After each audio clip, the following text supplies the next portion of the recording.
Hello everyone, welcome back to my channel. So today's topic is mental status examination. First of all, आपको पता होना चाहिए कि mental status examination का मतलब क्या है. So mental status examination, this is the psychological equivalent of a physical exam that describes the mental state and behavior of the person being seen.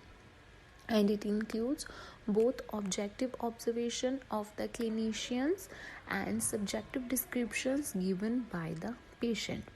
So इसमें क्या होता है कि हम पेशेंट की साइकोलॉजिकल उसका मेंटल स्टेट और बिहेवियर जो है वो हम असेस करते हैं और इसमें उसकी ऑब्जेक्टिव डेटा भी आता है और उसका सब्जेक्टिव डेटा भी आता है. Why do we do them? So, the MSc provides information for diagnosis and assessment of disorder and response to the treatment. तो इसमें क्या होगा, ये हमें information देती है जिसके अकॉर्डिंग ही हम पेशेंट का जो डायग्नोस होता है according to DSM and ICD के अकॉर्डिंग हम वो करते हैं और हम अपना ट्रीटमेंट जो है वो प्लान करते हैं. तो इसमें हमारे बहुत सारे कंपोनेंट आ जाते हैं. सो सबसे फर्स्ट कंपोनेंट आता है जनरल डिस्क्रिप्शन. अब जो जनरल डिस्क्रिप्शन है इसमें भी 6 पॉइंट्स आते हैं, फर्दर 6 पॉइंट्स. तो इसमें जो फर्स्ट पॉइंट है that is appearance and behaviour, कि अब जो पेशेंट है वो देखने से उसकी अपीयरेंस उसका बिहेवियर कैसे है वो चीज़ आपने असेस करनी है कि वैदर जो पेशेंट है वो देखने से अप्रोप्रिएट लग रहा है एज के अकॉर्डिंग अपनी कि नहीं. समटाइम क्या होता है जब हम किसी पर्सन को देखते तो हम बोलते हैं कि यार ये तो अपनी एज से बहुत छोटा लग रहा है या फिर ये तो अपनी एज से बहुत ज़्यादा ही बड़ा लग रहा है. So according to that you need to assess कि वो अप्रोप्रिएट टू एज है या नहीं है. देन अंडरवेट तो नहीं है, ओवरवेट तो नहीं है, तो ये आप BMI बॉडी मास इंडेक्स के अकॉर्डिंग असेस कर सकते हो. किसी तरह की उसको फिजिकल डिफॉर्मिटी तो नहीं है, ज़्यादा पेशेंट ओवर फ्रेंडली तो नहीं है. तो मेनली ओवर फ्रेंडली पेशेंट्स कौन होते हैं, जो मेनिया के होते हैं.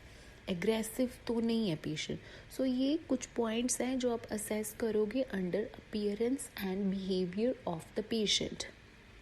अब जब आपने ये असेस कर लिया तो इसमें आप इन्फ्रेंस लिखते हो कि आपने उस चीज़ को कैसे कंक्लूड करना है अपीयरेंस एंड बिहेवियर का. फॉर एग्जांपल आप इन्फ्रेंस लिखोगे, patient is young female looking appropriately to her age, wearing sweater, cap and jeans, sitting comfortably on the bed and responding to the questions. So ऐसे आप appearance and behavior का जो inference है वो लिख सकते हो. नेक्स्ट इसमें पॉइंट आ जाता है जनरल डिस्क्रिप्शन के अंडर ही ग्रूमिंग एंड ड्रेस.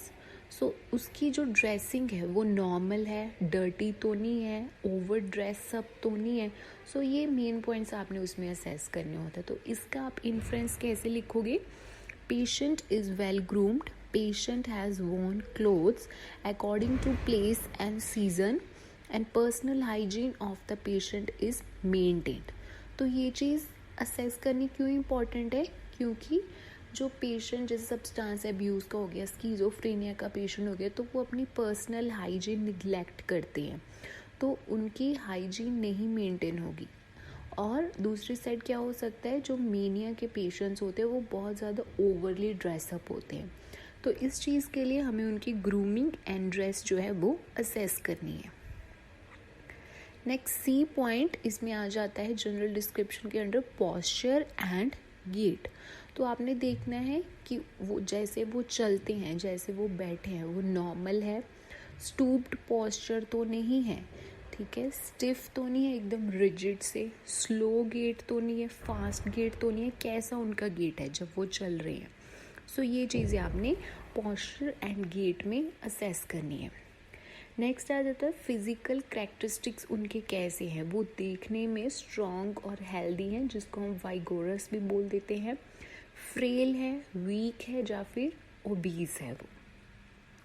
नेक्स्ट इसमें आ जाएगा फेशियल एक्सप्रेशन. तो जब आप पेशेंट से बात कर रहे हो तो देखने में पेशेंट सैड लग रहा है, सस्पिशियस शक्की सा बिहेवियर उसका लग रहा है, एंग्री है, गुस्से में है, एंशियस है, ब्लंट, कोई इमोशंस नहीं है, एकदम फ्लैट इफेक्ट है और प्लेजेंट है, ठीक है।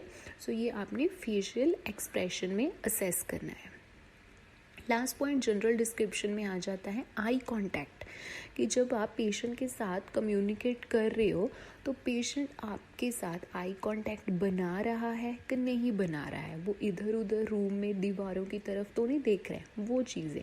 So whether the patient makes frequent eye contact with you, avoid कर रहा है डायरेक्ट गेज और stairs into the space.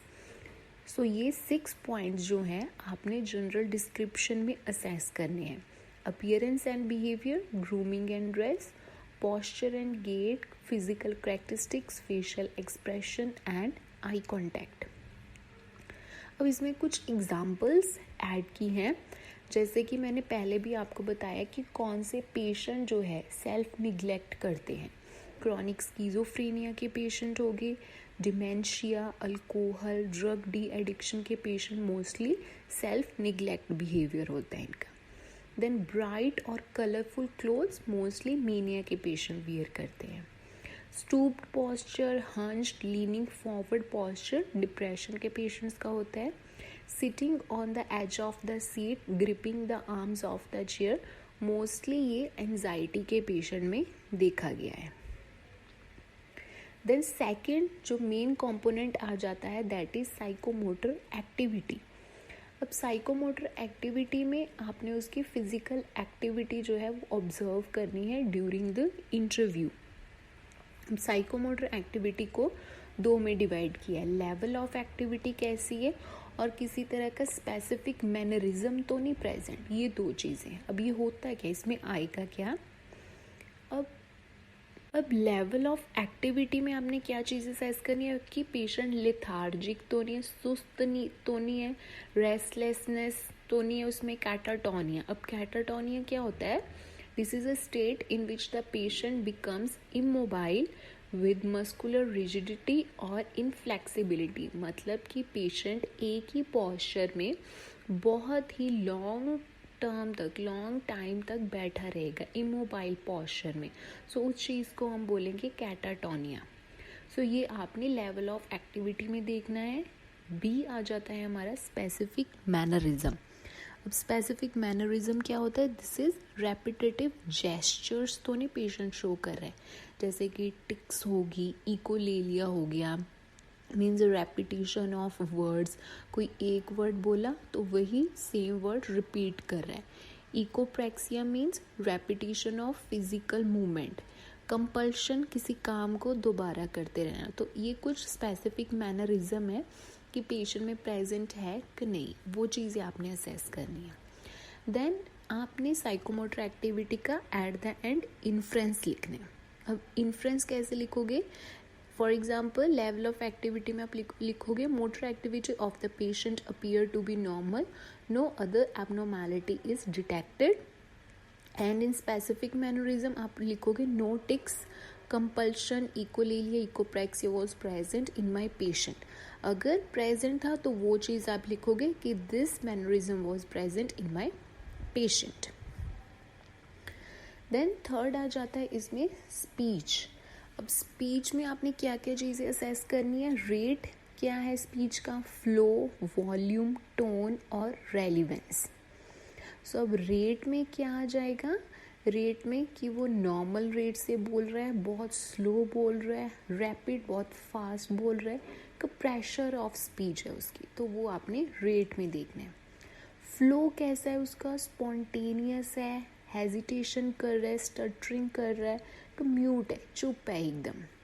Volume, उसकी वॉल्यूम ऑडिबल है, सुनाई दे भी रही है कि नहीं दे रही है, एक्सेसिव लाउड है या फिर सॉफ्ट है।